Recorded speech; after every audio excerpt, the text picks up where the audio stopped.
मंडी जिले के गोपालपुर विकासखंड का मुख्यालय सरकाघाट में है। आत्मा मंडी द्वारा यहां सुभाष पालेकर प्राकृतिक खेती से किसानों को जोड़ा जा रहा है। किसान प्राकृतिक खेती करते हुए एक फसल की जगह अनेक फसलें ले रहे हैं। फसलों के लिए जीवामृत, घन जीवामृत आदि का प्रयोग कर रहे हैं। जहर मुक्त, स्वास्थ्यवर्धक, पोषक तत्वों से भरपूर खाद्य फसलें, सब्जियां उत्पादित कर रहे हैं। सबसे पहले हम मिलते हैं मानचंद से, जो डोपी गांव के किसान हैं। आत्मा मंडी के माध्यम से इन्होंने सुभाष पालेकर प्राकृतिक खेती की ट्रेनिंग पालमपुर चौधरी श्रवण कुमार कृषि विश्वविद्यालय में की। वहां सीखा और पाया कि हमारा जीवन तो जहरीला हो चुका है। बस फिर कृषि को सुभाष पालेकर प्राकृतिक खेती का रंग दे दिया। अब ये किसान 100% प्राकृतिक खेती कर रहा है। मानचंद को प्राकृतिक खेती का बहुत अच्छा ज्ञान हासिल है। मानचंद ने प्राकृतिक खेती करने तथा यहाँ अन्य किसानों से भी कराने के लिए एक देसी गाय पाल रखी है। इसी के गोबर और गौमूत्र से यहाँ प्राकृतिक खेती का कारोबार फला फूला है। मानचंद ने टमाटर की फसल लगाई थी, जो अब अंतिम स्टेज पर है। इन्होंने यहाँ से जहर मुक्त प्राकृतिक खेती के अनुरूप जो टमाटर पैदा किया और बेचा, उससे इन्हें अच्छी आय प्राप्त हुई। रेट अच्छे मिले और लोगों ने जहर मुक्त टमाटर को फोन पर भी ऑर्डर देकर खरीदा है। इसमें सर जीरो बजट खेती सुभाष पालेकर द्वारा हमें दर्शाया गया। मैं कैंप लगा के आया था, तो इसमें पहले टमाटर लगाए थे। 15 गज हल्का मैंने टमाटर निकाल दिया और साथ में इसमें मैंने मटर बीज दिए थे। तो अब इसमें मटर शुरू हो गया है। मानचंद ने अपनी इस जमीन में अलग अलग प्लॉट बनाए हैं। इन अलग अलग प्लॉट में अलग अलग फेज में फसलें लगाई हैं। यानी हम कह सकते हैं कि ये फसल प्रबंधन, उत्पादन, विपणन की एक अच्छी व्यवस्था है। हम देख सकते हैं मानचंद ने नकदी फसलें अपनी जमीन में लगाई हैं। कृषि का सारा कार्य एक वैज्ञानिक तकनीक से किया है। पौधों से पौधों और लाइन से लाइन की उचित दूरी रखी है। इससे फसलें अच्छी पैदा होती हैं। खेतों में काम करना आसान होता है। चना, मटर, फूल गोभी की फसलों को देखकर दिल खुश हो जाता है। कृषि विभाग मंडी के सहयोग से इन्होंने सोलर पंपिंग सिस्टम लगाया है। खेत की जुताई के लिए पावर टिलर लिया है। यानी कृषि विभाग की योजनाओं का पूरा लाभ उठाया है। सुभाष पालेकर प्राकृतिक खेती में मानचंद जो कार्य करके दिखा रहे हैं, इसकी हम सबको तारीफ करनी होगी और इनसे सीखना चाहिए कि प्राकृतिक खेती हमारा जनजीवन बदल सकती है। इससे सर मैंने पिछली साल 1.5 लाख का टमाटर, खीरा और बैंगन और सब्जी, शिमला मिर्च वगैरह दी थी। और अब की बार तो इतनी डिमांड है सर, हर कोई मांगता है जहर मुक्त। मैं जहर मुक्त खेती कर रहा हूँ, जिसको पता है वो यहाँ से डिमांड खुद घर से लेके जाते हैं सर। इतने में दिक्कत नहीं हो रही है और बहुत अच्छा चला सर, रिजल्ट भी ओके है सर। सुभाष पालेकर पर खेती सबसे शुरू की है।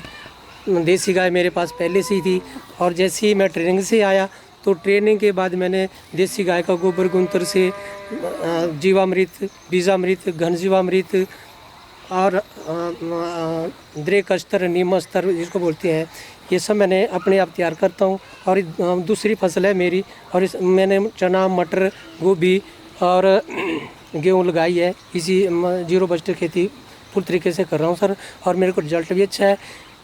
तताहर नोबाही गांव के ब्रह्मदास शर्मा सरकारी सेवा से सेवानिवृत्त होकर इन्होंने कृषि व्यवसाय में काम शुरू किया। खेतों और खेती से इन्हें बहुत लगाव है। इन्हें अपने खेतों में पैदा की गई साग सब्जियां खाना बहुत अच्छा लगता है और अन्य लोगों को भी यही सलाह देते हैं। कृषि विभाग से जुड़े हैं। आत्मा के सहयोग से पालमपुर में प्राकृतिक खेती की जानकारी हासिल की। अब ये सुभाष पालेकर प्राकृतिक खेती से खेतों में काम कर रहे हैं। ब्रह्मदास शर्मा ने बहुत अच्छे 2 किचन गार्डन तैयार किए हैं, जिनमें इस सीजन की सभी फसलें हैं, जो एक परिवार के गुजारे लायक काफी है। ये परिवार शुद्ध जहर मुक्त साग सब्जियां खा रहा है। ब्रह्मदास शर्मा ने देसी गाय भी हाल ही में खरीदी है। इस पर इन्हें आत्मा द्वारा सब्सिडी भी दी गई है। हाँ, ये मैंने गोभी लगाई हुई है, इसमें गट गोभी भी है, फूल गोभी भी है, ब्रोकली भी है, साथ में थोड़ा सा धनिया लगा रखा है, लहसुन है, ये प्याज लगाया हुआ है। तो इसमें मैंने वही घन जीवामृत डाला हुआ है। पहले एक स्प्रे मैंने इसमें जीवामृत का कर दिया, अभी दूसरा स्प्रे करने के लिए मैं जीवामृत तैयार कर रहा हूँ। ये साथ में आजकल मैंने जो लेटेस्ट है, लेट वैरायटी है गोभी की, वो लगाई हुई है, तो वो भी चलने वाली है थोड़े दिनों में। ये मार्च के लास्ट में या फर्स्ट वीक ऑफ अप्रैल उसमें तैयार हो जाएगी। ये खेत मेरा सेकंड पार्ट है किचन गार्डनिंग का, तो इसमें भी मैंने वही जहर मुक्त, जैसे सुभाष पालेकर जी ने बताया था, उसी प्रकार से इसमें भी खेती कर रहा हूँ। इसमें मैंने गोभी लगाई हुई है, आलू था लगाया हुआ, सलगम है, मूली है, ब्रोकली गोभी भी है इसमें लगी हुई, तो इसमें भी वही। और ये बिल्कुल पौष्टिक, टेस्ट में ही इसमें फ़र्क लगता है कि इसका जो स्वाद और जो दुकान से हम लाते हैं सब्जी, उसके टेस्ट में ही फ़र्क पड़ता है। तो ये अपने आप में बताता है कि नहीं इसमें कुछ और चीज़ है और वो कुछ और चीज़ है, तो डिफरेंस तो अपने आप पता लग जाता है इसका। तो इस प्रकार से सुभाष पालेकर जी ने, तो मैं कहता हूँ कि उन्होंने तो हमें एक जीने का जो रास्ता है वो सिखा दिया कि कैसे जीना है, आगे के लिए हमने क्या करना है, क्या नहीं करना है, कैसे हम जहर मुक्त होंगे। आज जो 36 प्रकार की बीमारियां चली हुई हैं, वो इसी प्रकार, इसे जो जहर का जो हम सेवन कर रहे थे, खाद डालनी, थोक में खाद डाल देनी, फिर कई प्रकार की दवाइयाँ जहर उनके ऊपर छिड़कना, तो बस वो वहाँ से लागनी और बिल्कुल फटाफट से बॉयल की और पका के खा ली। तो इस प्रकार से जब इसको हम खाते हैं तो इसमें हमें अपने आप में ही पता लग रहा है कि नहीं इसमें कुछ टेस्ट डिफरेंट है। तो इस प्रकार से सुभाष पालेकर जी के तो हम बहुत धन्यवादी हैं, जिन्होंने हमें हमारा मार्गदर्शन किया है और हम इस जहर से छुटकारा पा रहे हैं। अन्य खेतों में इन्होंने मटर, चना, गेहूं की फसलें लगाई हैं। गेहूं की बंशी किस्म इन्होंने लगाई है। ये किसान परिवार 100% सुभाष पालेकर प्राकृतिक खेती कर रहा है।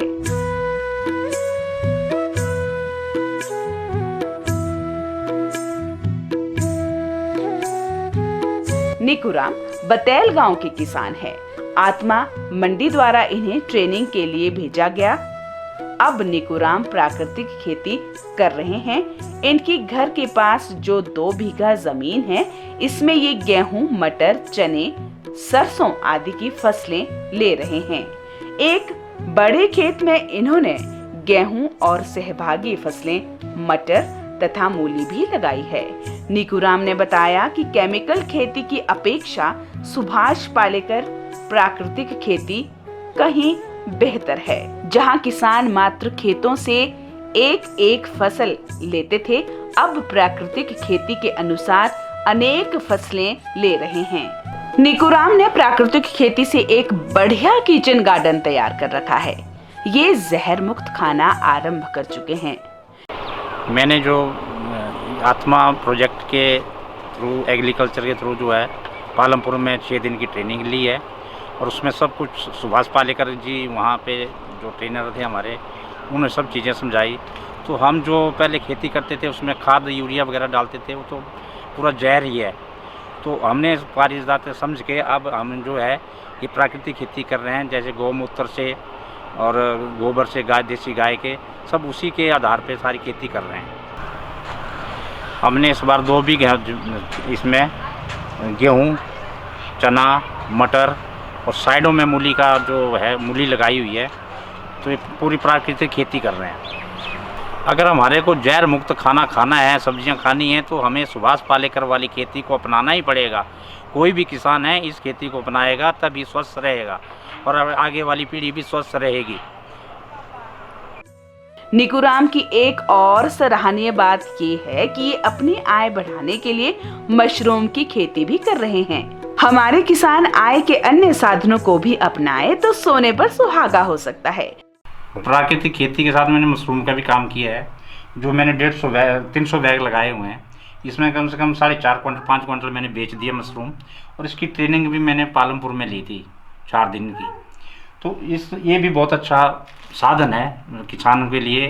जैसे प्राकृतिक खेती हम कर रहे हैं, खेती भी हो रही है, इसमें भी ये कर सकते हैं हम।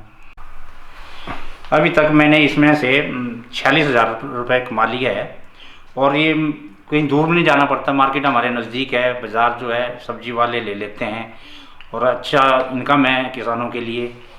निकुराम अन्य किसानों को भी जहर मुक्ति का ज्ञान दे रहे हैं।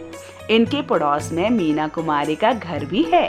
मीना कुमारी ने भी जहर मुक्त एक सुंदर किचन गार्डन बनाया है और शुद्ध सब्जियां यहां से इस्तेमाल कर रहे हैं। हाँ, यहाँ नजदीक ही एक गौशाला है। उस गौशाला से ये किसान देसी गाय का गोबर और गोमूत्र लाते हैं। निकुराम ने अपने गांव के सुशील कुमार को भी सुभाष पालेकर प्राकृतिक खेती के लिए मोटिवेट किया है। सुशील कुमार ने एक बड़े खेत में प्राकृतिक खेती भी की है। खेत में गेहूं तथा सहभागी फसल, मटर तथा सरसों भी लगाई है। फसल लाजवाब है। यही तो अंतर है सुभाष पालेकर प्राकृतिक खेती में। मैंने पहली बार प्राकृतिक खेती की है। इसमें मैंने गेहूं के साथ मटर और मूली लगाई है। हमें जो है डिपार्टमेंट के लोग आके बताते रहते हैं और हमारा यहाँ पे एक पड़ोसी है जो ट्रेनिंग ले चुका है, वहाँ पे उससे गाइड लेते रहते हैं कि किस तरह जीवामृत और घना जीवामृत का उपयोग करना है। हमारे यहाँ गांव में जो है एक गौशाला है, हम वहीं से देसी गाय का गोबर और मूत्र लाते हैं और उसी से जो है जीवामृत और घना जीवामृत बनाते हैं। आत्मा मंडी के कार्यक्रम किसानों के लिए लाभकारी सिद्ध हो रहे हैं और किसान प्राकृतिक खेती की ओर चलते आ रहे हैं।